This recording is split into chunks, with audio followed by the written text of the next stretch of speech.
Buenos días. Vamos a dar inicio al trabajo con videos de apoyo a las guías que vayamos subiendo a la página del colegio. Este primer video va a abarcar el tema de la guía número 1, criterios o niveles de análisis. Entonces el objetivo del video es reforzar conceptos que ya trabajaron ustedes en la guía número 1 por medio de definiciones y ejemplos que yo les voy a explicar a continuación. Recuerden que nosotros estábamos trabajando la unidad 0 que se llamaba Introducción a los Estudios Sociales para conocer conceptos fundamentales que nos permitan trabajar los estudios sociales. Y uno de estos conceptos fundamentales son los criterios o niveles de análisis.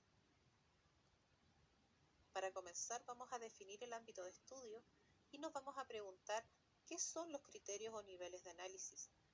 Les voy a leer la definición que puse en la presentación. Dice: son herramientas de las ciencias sociales utilizadas para clasificar y comprender información relacionada a fenómenos humanos, tanto del pasado como del presente. Estas herramientas en el fondo lo que nos van a permitir es facilitar la comprensión de ciertas características. Ahora, ¿cuáles características? Y luego nos preguntamos cuáles son estos niveles o criterios de análisis. Son lo político, lo económico, lo social y lo cultural. Entonces yo pudiese, por ejemplo, preguntar cuáles eran las características políticas de los mapuches o cuáles eran las características sociales de los mapuches. Y si quiero preguntarme algo un poco más reciente y contemporáneo, puedo buscar información sobre antecedentes económicos de las protestas en un determinado país o consecuencias sociales de un determinado proceso. Entonces ahí abarco el pasado y el presente. El primer criterio o nivel que vamos a trabajar es el político y hace referencia a las relaciones de poder que se producen en las sociedades humanas. El concepto central acá es poder.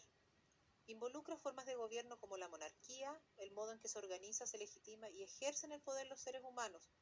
Algo interno, chiquitito, podría ser, por ejemplo, cómo se organiza en torno al poder una sala de clases, eligiendo la directiva, o a nivel externo, relaciones internacionales entre los países. Otro punto que se involucra acá son las luchas por el poder, porque los seres humanos compiten, llegando incluso a hacer guerras por quién se adjudica el poder. Y los mecanismos de exclusión cuando te quieren apartar y de participación cuando te quieren incluir. Les puse 3 imágenes que son ejemplos de este criterio a nivel político. La primera es la democracia, este sistema político donde hablamos del demos, de que el pueblo participa. La constitución política, que es el ordenamiento jurídico de cada uno de los países. En este caso, evidentemente, yo puse la constitución política de nuestro país. Y la tercera imagen hace alusión a la monarquía. Entonces, podríamos, aparte de esos 3 ejemplos, dar otros más.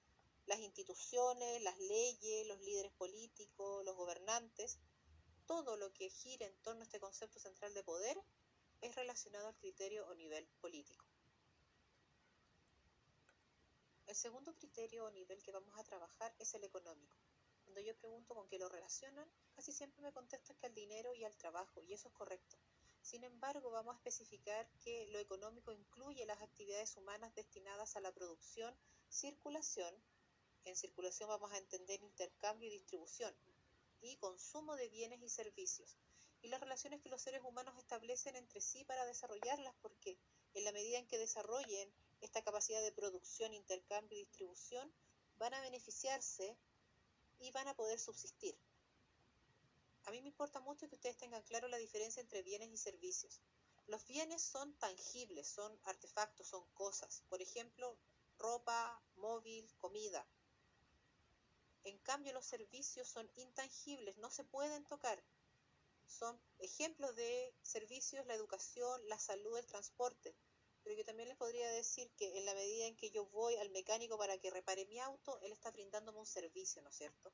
Entonces, la reparación de mi auto es un servicio porque es intangible.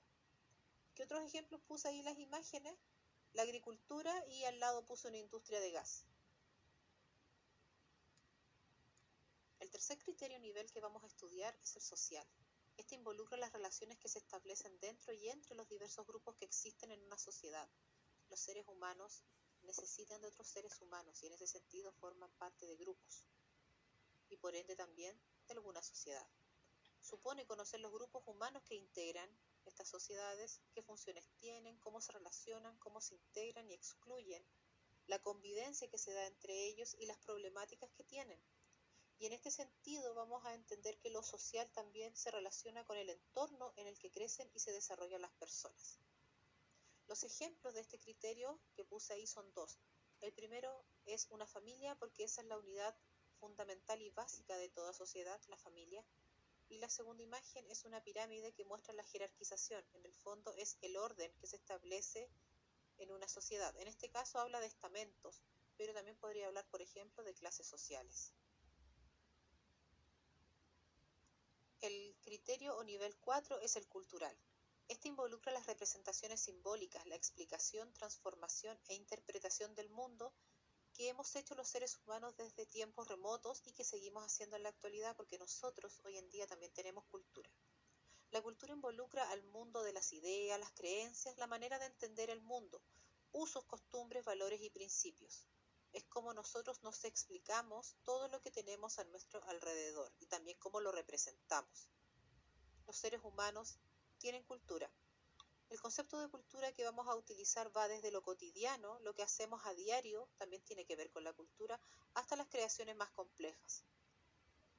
Arquitectura, pintura, cerámica, todo eso involucra cultura. Aquí puse dos ejemplos, una obra de arte muy famosa y nuestro baile nacional.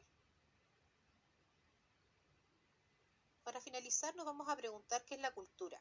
Por definición, la cultura es toda creación del ser humano, ya que nosotros, como seres humanos, tenemos la capacidad de razonar. A diferencia de los animales que funcionan por instinto, nosotros podemos pensar, entender, explicarnos las cosas. La cultura la podemos dividir en artefactos, sociofactos y mentefactos. Los artefactos son las cosas materiales. Aquí yo puse, por ejemplo, un reloj. Los sociofactos son las relaciones sociales, la imagen del medio que representa la relación hombre-mujer. Y el mentefacto habla de las creaciones mentales, las ideas como las religiones o las ideologías políticas.